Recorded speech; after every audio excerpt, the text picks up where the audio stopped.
me, my dad was in the army, so we've kind of moved around a lot. And at home, natively, like a native language would be English, which is very rare, right? In India, usually native language will be your ethnicity. Either you're from the south of India, where there are a whole bunch of languages, or you're in the north of India, which is primarily Hindi. But then there are dialects, there are, variations, and then there are actual other languages from the north of India. So doing hypnosis in a non-native language, what do you think? Does that work the same as... So the interesting thing is, I've come to recognize that if we're truly tapping into the unconscious, as we all know, it wouldn't matter. Meaning it's our intent. It's our, connecting at a, now we're going beyond physics, going into the other realms.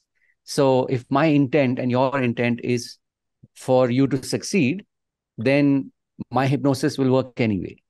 Yes. It will work without... there was a person from India who was on our fair in Zagreb, and he asked me to do him a session of hypnosis in public. So he sat, and I spoke, and in the middle, I decided now I will tell you a few sentences in Croatian, and you will just enjoy and understand them with your subconscious mind. And then I started talking in Croatian. It was like 3 minutes of intent that you do, transferring the language. But there is also a significant element in the meaning, because if it weren't so, you wouldn't be an NLP master, would you? You wouldn't go there. You would go to do... I get you. I get you. I mean, it's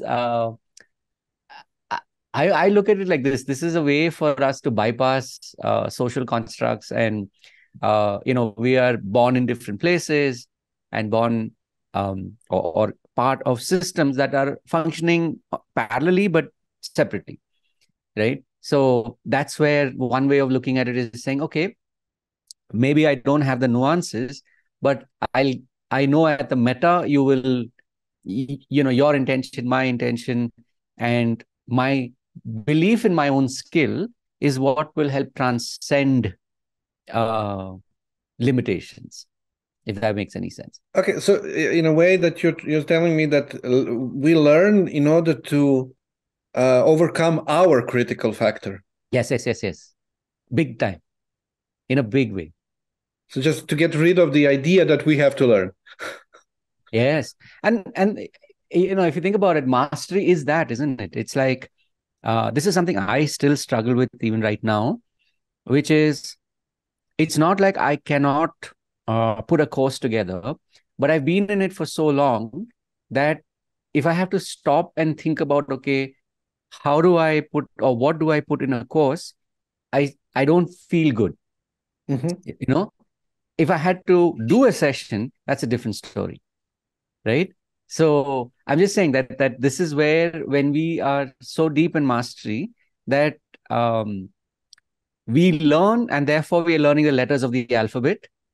But then after that, we don't really go back and say A for apple, B for ball. Yes. Well, the basics are forgotten already. Yes. Yeah. That's difficult when you teach other people, isn't it? Yes. When you have to teach the basics, and you're already you did them so many times that you have to go back and say, okay, oh yeah, you don't know that. So maybe you are a teacher of hypnosis as well, a coach? I've done a little bit of it. I've not done it extensively. I have used it a lot in creating workshops, in obviously working with people one-on-one. In this year, I've been doing a little more of the group hypnosis sessions. But I guess I wouldn't consider myself to be a standard teacher of hypnosis. Okay, but you are a standard hipnocoach, that for sure. Oh yes. Hello, George, Rahul. Nice to meet you here online. As you noticed, I started recording because yes. Sometimes, as you said, we dive deep in and then we go back to the alphabet. So let's just get back some few letters of your beginnings.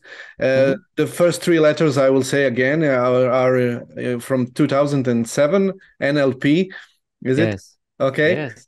You were a direct student of Richarda Bandlera in the 2012 or something like that, I remember. Yeah, so I met him in Orlando in 2012. A quick little jump back was, like I said, 2007. I found somebody who was very steeped in his own practice for decades. And he had learned from Richarda Bandlera in the 1980s. So that was my initial exposure to NLP, and obviously it blew my mind. But what I realized was from 2007 to 2012, that journey, that part of the journey, that a lot of the processes were very long. You know, like changing personal history was like a couple of hours, right? Phobia cure was like 45 minutes to 2 hours, right? Fast phobia cure. So when I started, so learning that as a student is one thing. So I'm learning it for myself. You know, we've got the time. I'm there in a practitioner course. That was, well and good. But translating that into the real world where I'm working with clients, I realized that that was taking too much time. So I was always on the lookout for, is there a faster way to do it? Right? Okay. And that's how I ended up diving deeper. One of the things that I noticed was there is this concept of conversational hypnosis, right? And it was intriguing at first. And I'm talking, this is like 2008, 2009. So the internet also was in the very early days. YouTube had just about started. At least in India, we had like a basic access to it. It's not the way it is today, right? Which is like 15 years later. So yes, and we already have to explain that it wasn't like that. We didn't have YouTube in 2001.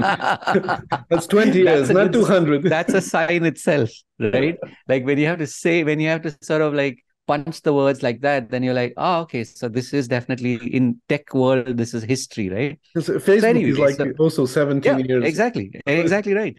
Right, 2006 or 7 was when we had access to it eventually. Like initially, it was only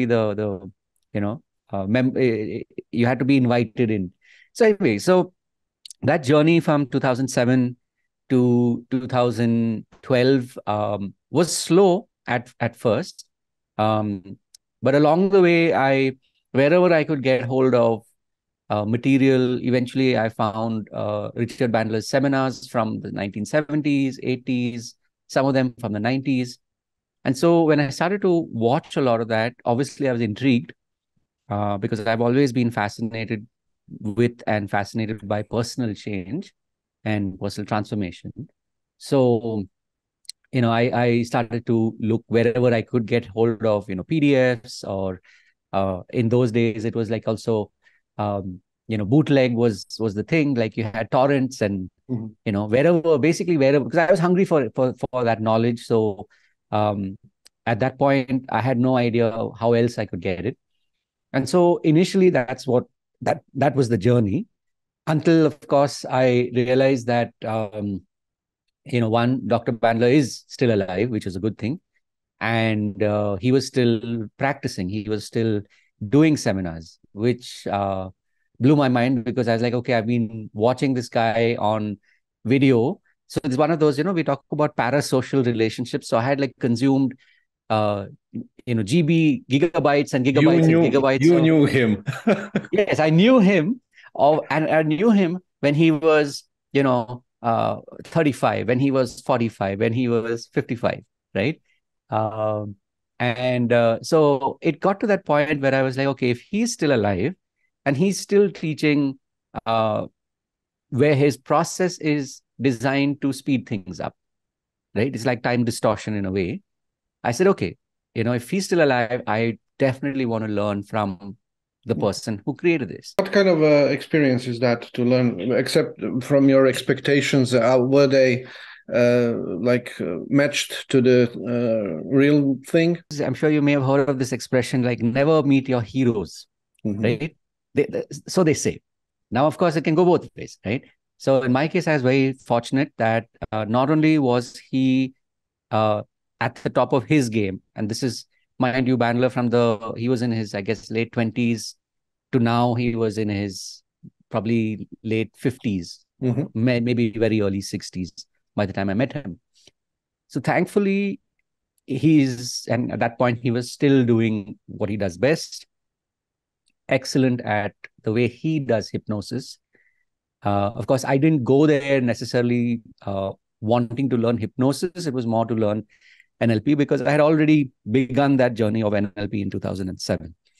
So for me, it was like, pinch me, I'm not dreaming kind of a moment, because I was sitting in literally the front row, right in front of the speaker stack. So I'm like literally sitting in there like, wow, dreams do come true, because I genuinely wanted to learn the latest that was available so that I could not only get better at it, but be able to help my clients.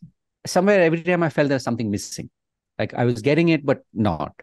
And then, of course, by the time 2015 happened, I kind of felt like, okay, now I've kind of got a feel for it, a hang of it. 2018 was when I stumbled upon Igor's work. And again, it was the same principle. I found, I think, his card deck online. I still can't remember which site it was, but somehow the ad popped up. Let's just promote our deck. It's here. It's always here. And of course, I have a few more which I picked up over the years. But the one that you showed, that's the one. I also have the poker cards. No, I have the lunar oracles. Let's move. Oh, okay. That's new. So you come from the advertising agency? Yes. So a little bit of a backstory here. Now we're jumping, it's like we're like doing time distortion. And I will move you to the future in a few seconds. Don't worry.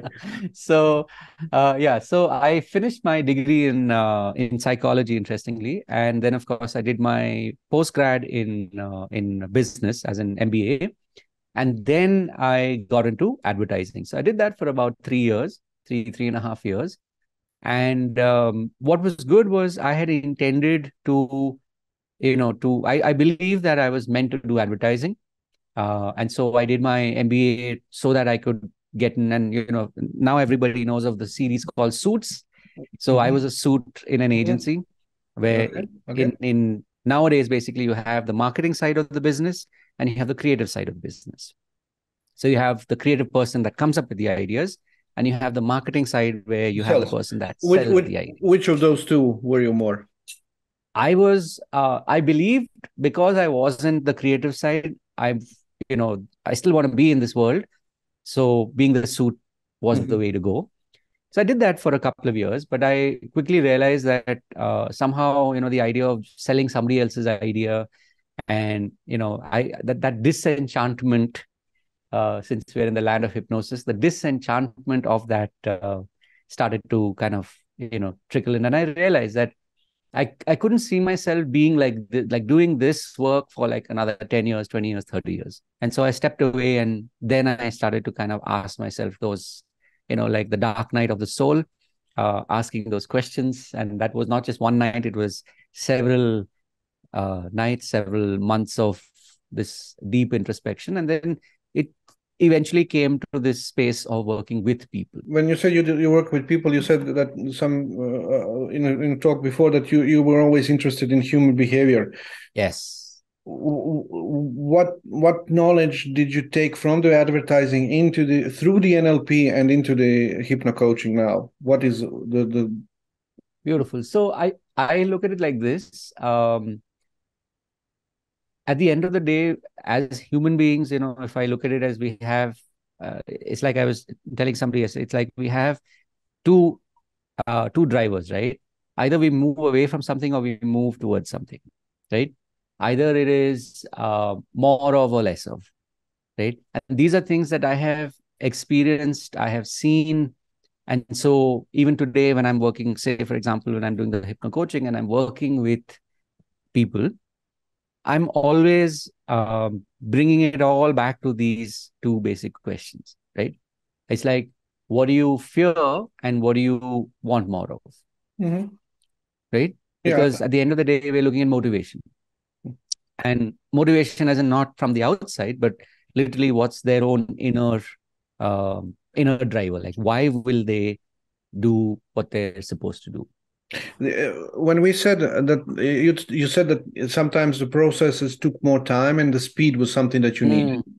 How to gain more speed. And maybe that we mentioned before of the technology and YouTube and when we started the story of the YouTube, just the technology of the things, everything is speeding up steeply. Yes.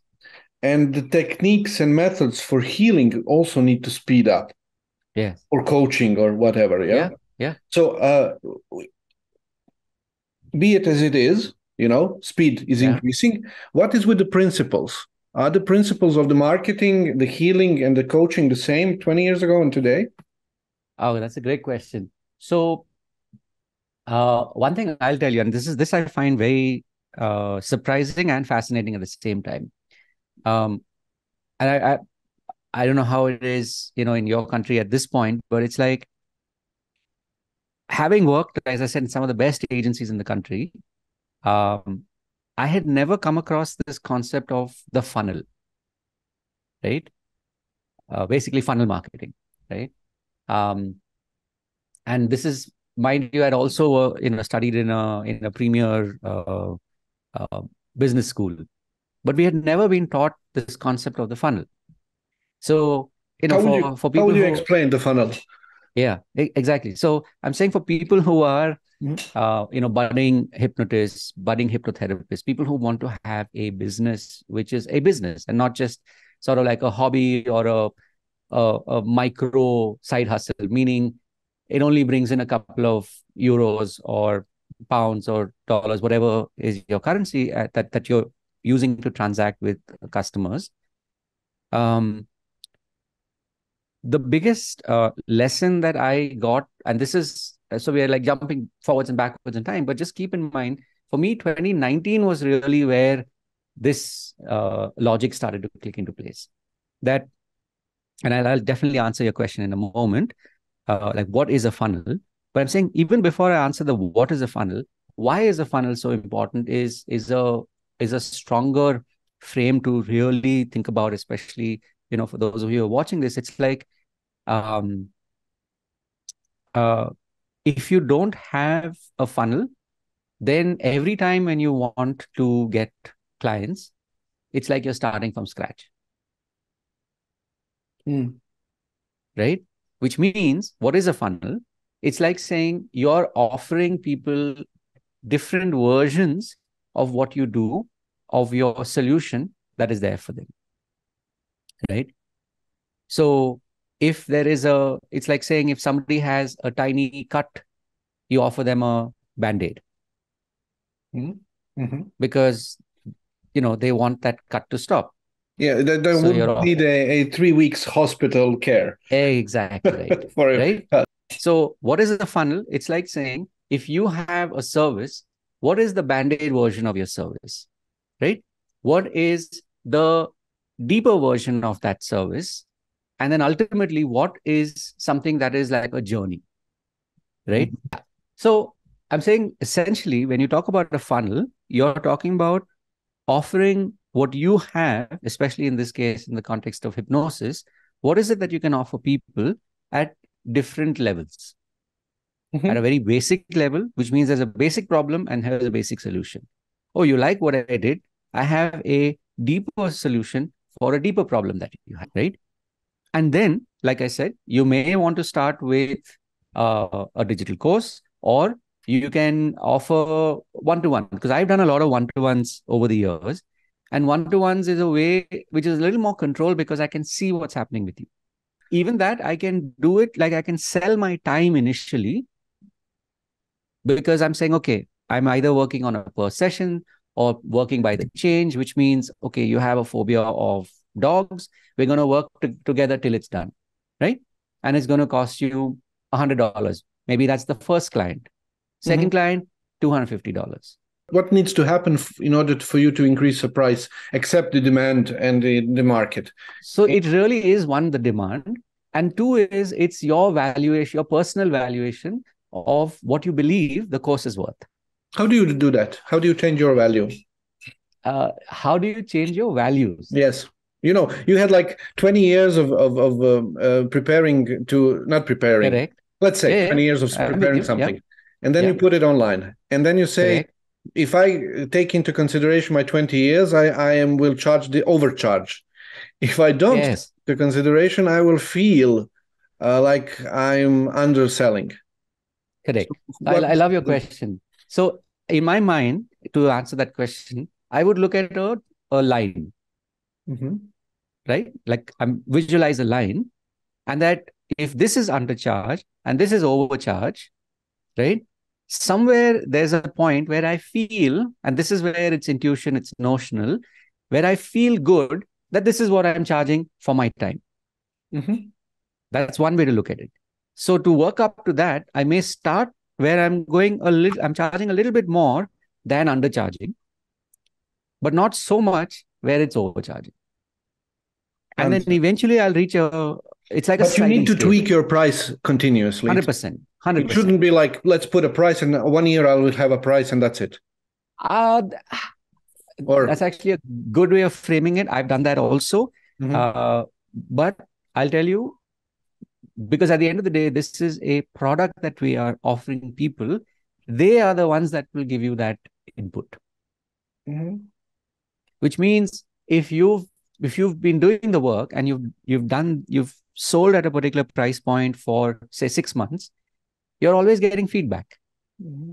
Yeah. Okay. Right. But what is it when you have some of the therapists or coaches, whatever, that are in the same field as you, and they charge, like, let's say they'll do a session for 500 euros. I don't know how much your students know this, but there is this concept of creating niches, right? Niches, which basically means that if you are, for example, only targeting students versus, or let's say students who are preparing to become professionals as engineers or doctors or whoever. So that's an example. On the other hand, if you are talking to CEOs of a company, right? On the other hand, if you're talking to homemakers, people who work who take care of the home, who work from home, maybe today again because of thanks to COVID, everybody's kind of familiar with the idea of working from home, and just like you and I are right now working literally off our laptops, right? Price point also has a lot to do with who these people are. One, what their aspirations are. So, for example, when I do one-to-one coaching and I offer a 1-year program, I only offer it to people who in their minds, sort of like an equivalent, already have a desire to make $1 million. So if they're thinking of making $1 million, if they've already been through their mental process of the last so many years, where they're like, I'm fed up of this, I truly believe I'm a millionaire, if that's what they're thinking, and they are more open to the idea of spending $10,000 to be coached to get that million. Coaching a millionaire to become a millionaire is a coaching of a mindset, not a coaching number million. So that's the same thing as coaching a guy who needs to get to 10,000 and now it's on 1. I would have said yes. If we had this conversation 5 years ago, I would have said yes. Okay. What's the difference? The difference is all about your own perception. So someone who has the idea and truly wants to make it to that to $1 million, which is like a sort of like a cultural sign of, you made it, right? That person has a very different outlook to life. And a lot of their money mindset, their wealth mindset concepts will either keep them stuck in getting to 100,000 versus $1 million. Okay, so there's some so it's not the limits, some belief system limits. 100%. Nothing else. Belief systems.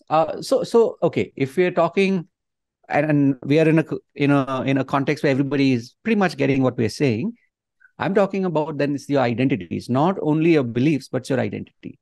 It's like, I am a millionaire, right? If I truly believe that, then everything that I'm doing right now will not hold me back. Mm-hmm. Mm-hmm. The information for that identity is expensive, more expensive than the information needed for 100%. the of let's make a soup. So it's like 100,000 soups. Now that's two different mindsets. Exactly. And also, I love the fact that you use the word information. And this is again connecting back to technology, right? Today, information is no longer that secret weapon that some people do and some people don't. If you're looking at 99% of the population. Yeah, we're open. It's like what billionaires know, a lot of that other folks don't know, right? But what millionaires have access to, a lot of them are today making more of it accessible to people who are stuck at minimum wage or people who are stuck at somehow I can't go past 100,000 or 200,000, right? My brain doesn't get it. What's that information? Today, that is freely available, right? So, to bring it all back to what we were saying, basically, if as a hipnocoach, as a hypnotist, before you even actually make what you're making, it helps for you to say, okay, who am I actually going to be talking to? Because, for instance, if I'm only talking to people who have the capacity to spend maybe in a year, it's like what we call lifetime value versus I'm only talking for a year. If they have the ability to only spend $1,000 on their education, right? Then you know how many people you want to be able to reach out so that $1,000 can turn into 100,000. Right? What's the math? 100 people, right? Yeah. Yeah. There you go. So that's where it's like saying, can I offer 3 levels of courses, which all in all will be $1,000 for the student.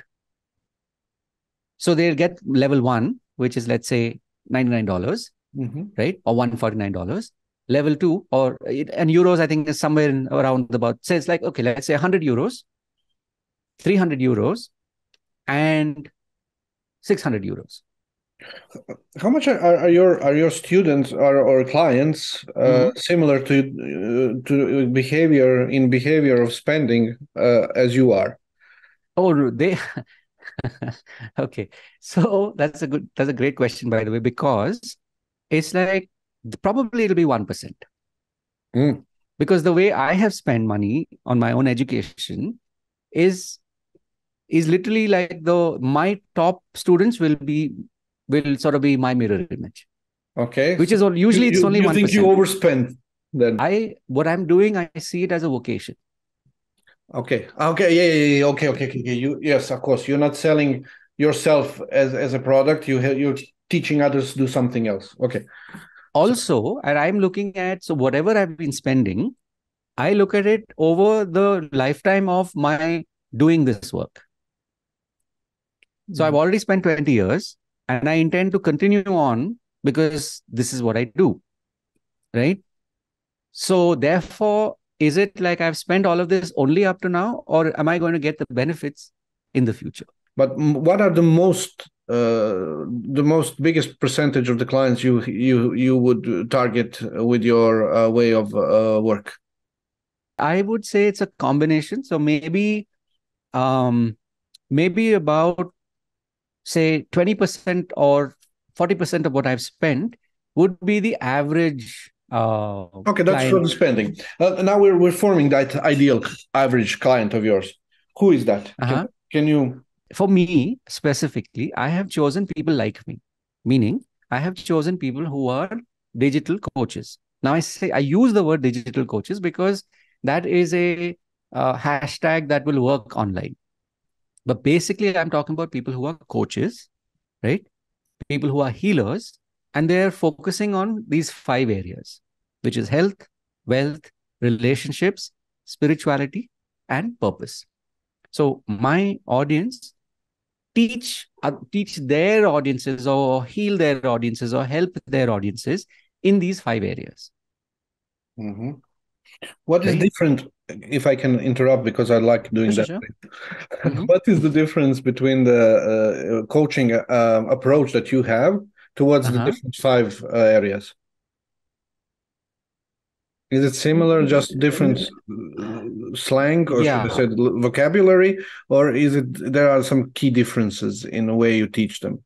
So I've not differentiated between somebody who does financial coaching and somebody who does spiritual coaching, for example. I am talking to people who know that they're meant to be coaches, who are on that journey to becoming better and better at being a coach, right? So I'm not teaching them financial coaching. I'm only working with them on their mindset. Okay, yeah. So that you don't need to introduce yourself to their content. That's their thing. Yes. But that's the coach. That's the most of the coaches should, mental trainers in a way, should be. But how much? And I like the fact that he said that they should do it. But how much do they do it? Well, we'll see with the numbers changing in the bank, the way are they doing it or not? Right. So, and that's absolutely true, because now, especially in these last couple of years, especially in an Indian context, a lot more people, and I know this has also happened worldwide, a lot more people have left their previous jobs or careers to become coaches. So, when we talk about course creation, like the course creation market, right? That has definitely grown since COVID. Yeah. So there are more people who are focusing on, okay, let me package what I know, whether that is in the context of finance or, or like health or, relationships for that matter.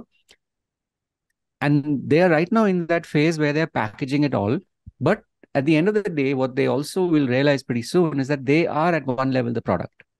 So your own, mindset, your own money mindset, your own identity is something that needs to constantly be worked on.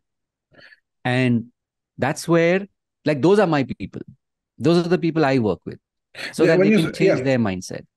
Changing the mindset of the coaches that are motivated to be coaches.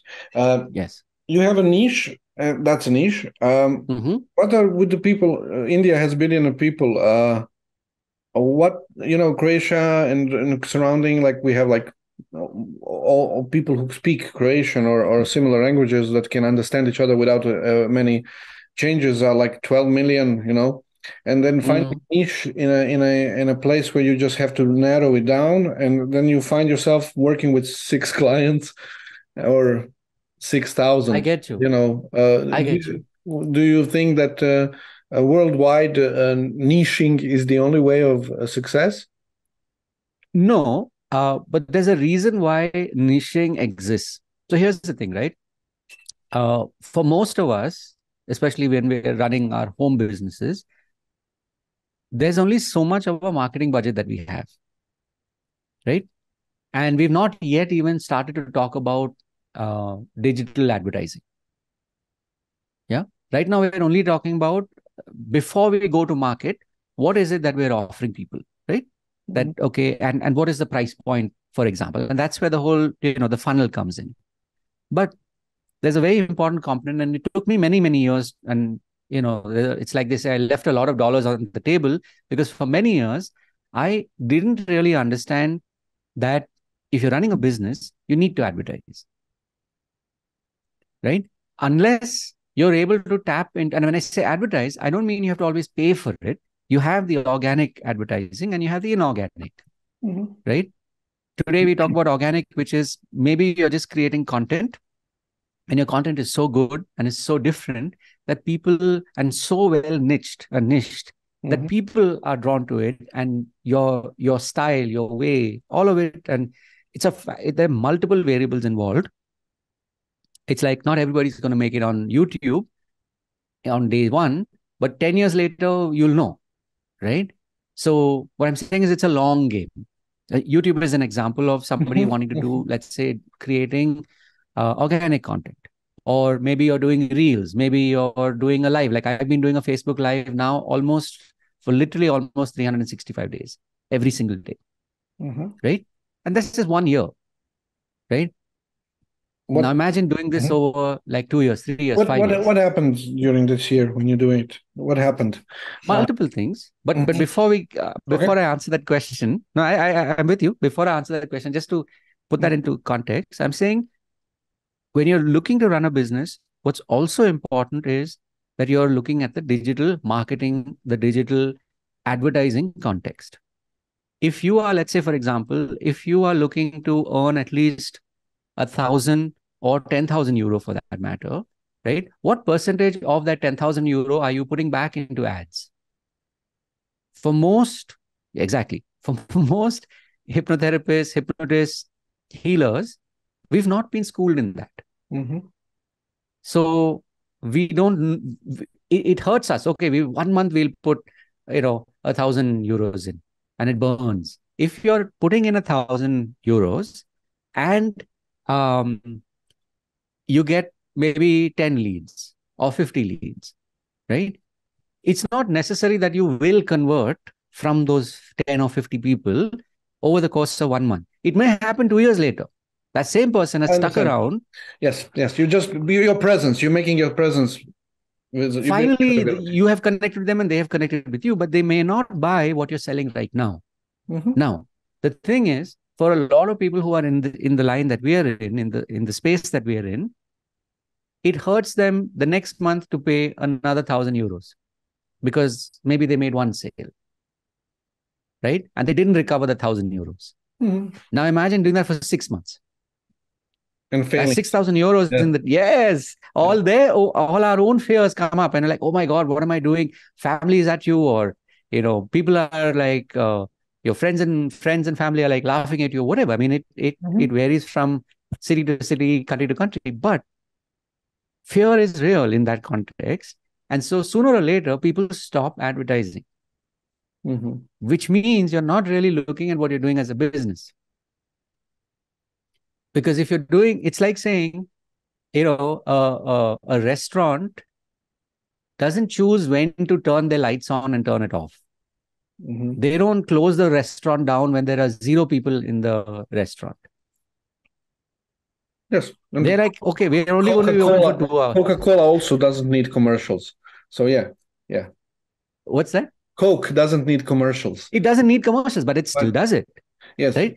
We are still here. We're with you. That's like Imagine Coke, which is, I don't know, what is it, about 100 years old, if I'm not mistaken. Yeah, yes.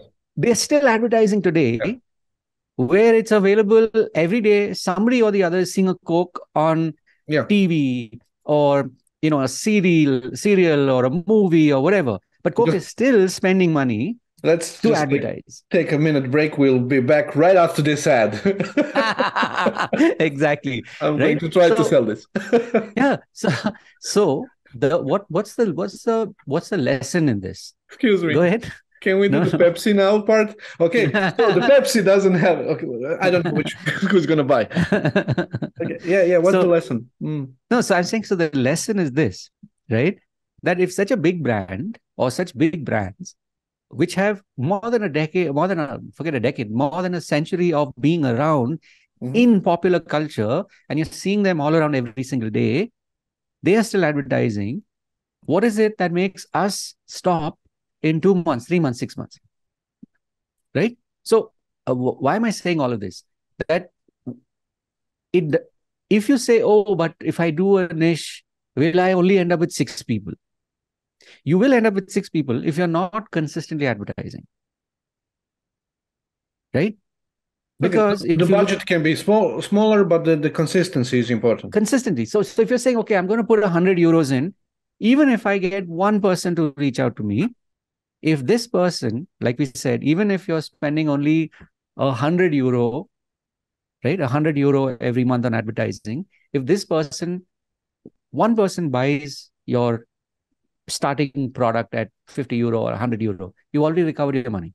What I actually understand most from our students, that out of 100, maybe 10 will start with some kind of a therapy practice. So the moment from being schooled and being in business is the high, maybe bigger leap than actually enrolling in the school of hypnotherapy. Not enough experience to start. If initially you want to, I don't know, maybe charge people €1, it's fine, because you're not going to be charging €1 2 years later. Initially, even if it means that you offer people a money back, right? I'll work with you for a month, right? You pay me €100. I'll work with you for a month on this specific thing that they're working on. And this is in the initial phase. I'm not talking 5 years, 10 years later. I'm saying if in the initial phase, because this is in alignment with who you are, you're saying, you work with me for a month, you pay me €100. If at the end of 1 month, you don't get the result that I had told you I will get you, at the end of 1 month, I will return your €100, no questions asked. Yes. At one level, it takes away that the guilt, the shame, the fear, self-doubt, right? Who am I? I'm thinking, they are thinking, what is this person? Who do they think they are? All that garbage that we carry around. And we've all, this, we've all learned this from way back, we carry it from childhood. And it's moments like this when we have to show up to help other people where our own insecurities come up. Which is why, like you very rightly said, whether it's €1, whether it's 100 or 1,000 or more, it doesn't matter. Right? It's that feeling of, I'm not good enough. What if I fail? It's also saying I can fail. Yeah. And it's also there will be no consequences for that. If I fail, it's okay. Yeah. Okay. I've wasted some time. The other person also, there is always a gain. No matter how bad Thank you for saying that. There's always a gain. Because here's the other thing, right? Even if, quote unquote, even if what you did for that person, it didn't stick, it still has helped them on their journey to heal.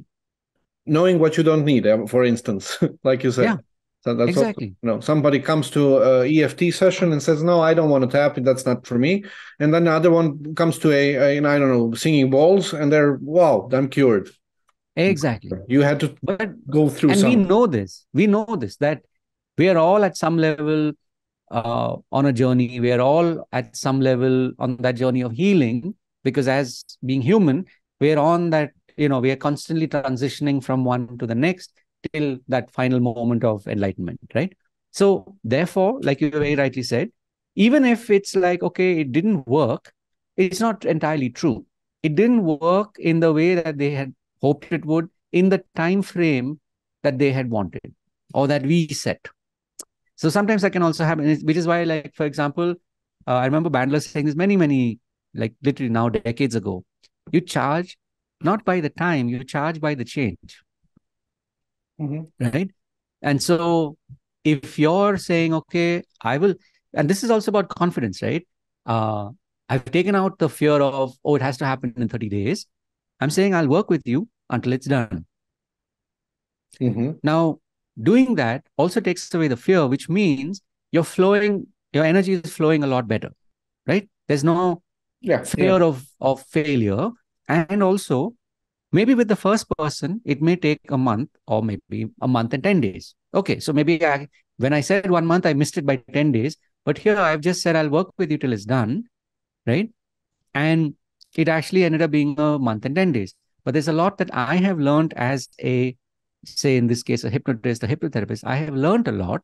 And so when I work with the second person, already I can say, yes, I'm already working with one other person on the same thing, right? So somewhere inside of me, there's already that, the from signals from A to B are already kind of like, there's a flight path that's already kind of mapped. Speeding up. You are an explorer of depth, but in order to reach height, so successes. So while we're doing the exploration of the depth, can we say you started something that you call hypnosis? Apple hasn't yet taken it, so I see that you use the I as something that we recognize. Can you just introduce us to your website, and I'll put a link here while we talk about it, so you can check it.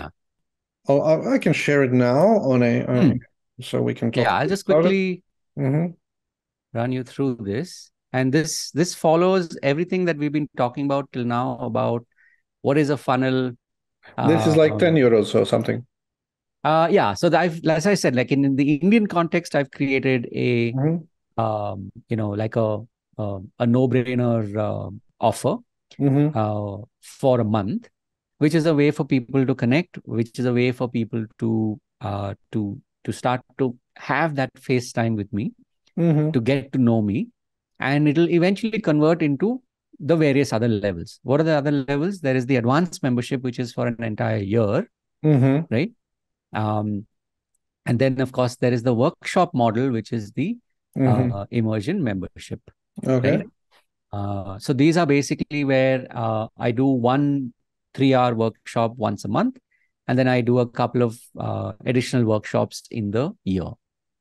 So this is basically, an example of what is a funnel. Here it is. Yes. Right. I'm not saying everybody has to do a webinar or everybody has to do a particular funnel. The good news is there are many funnels, right? But as long as you have a funnel, it will help you when tomorrow you want to create a new product, right? It's a support support system, and it works. There is this very famous article called 1,000 True Fans. Okay. It's by this technologist called Kevin Kelly. Kevin Kelly used to be, I think, the editor or managing editor or something of the Wired magazine from the 70s. If you're able to get to a place, and it may take you a little while, or for some people, they may be able to do it pretty quickly, but to be able to sustain an audience of about 1,000 people, whenever you want to put out anything in the world, or you need money, quote unquote, and you're offering something of value, people will buy. Exactly. And then I love the fact that you talked about relationships, because I hadn't heard about this till recently. So there's a new terminology called para-social relationships, right? Which basically means that today, because most of us are living a lot of our life online, right? So if you have access to someone's podcast, so let's say you're listening to somebody like a Joe Rogan or whoever, right? And you really connect with that person, whoever the person may be, and you consume a lot of information that they create and that is created about them. Pretty soon, you have a parasocial relationship with them. Okay, I get it. Yeah. Which means you're like, hey, I know this person. I know what this person ate yesterday. There's this new phenomena where you can literally build these really intimate relationships with other people, meaning they are technically building it with you without you even knowing it.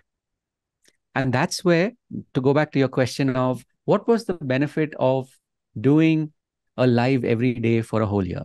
I didn't forget, right? So, so the point is that I know that there are a lot of people that have consumed my information. I don't know them yet. But I know they have consumed it, right? Because I've used something like, let's say, Facebook to do the live, or I've put it on YouTube and people have watched. Now, you know this, when it comes to even something like YouTube, very few of us actually subscribe and like every video that we watch. Yes. Even those we liked. Yes. And so much so that even some of the really, I won't even say successful, really popular podcast channels or whatever, they will sometimes share information saying, do you know that 70% of our viewers are not subscribers? So what does that mean? That there are a lot of people out there that are aware of us. There are a lot of people out there that are tapping into who we are.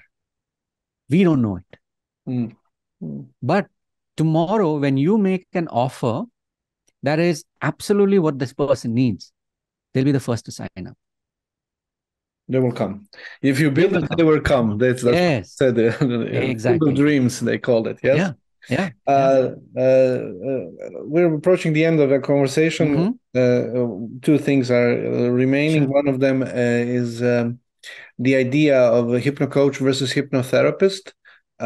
What would you say for you is the main difference? How to what would you advise the beginners in hypnocoaching or hypnotherapy? So the legal aspect, right? So obviously, whoever's listening, I mean, you'll need to check what is it in your town, what is it in your city, what is it in your country, right? Because I know even in the US, state to state, there are differences in law. Okay. So you have to really know what suits you best and what serves you best, right? That's one part. The second, of course, is for me, I've always been drawn to coaching. I've always been drawn to mentoring. Even though, of course, like I completed my hypnotherapy certification last year, I don't personally differentiate between the two. I look at it more from a perspective of, if you're coming to me, can I help you? What's the briefest way in which you can have this experience so that you experience the change and you continue to go about your life, right?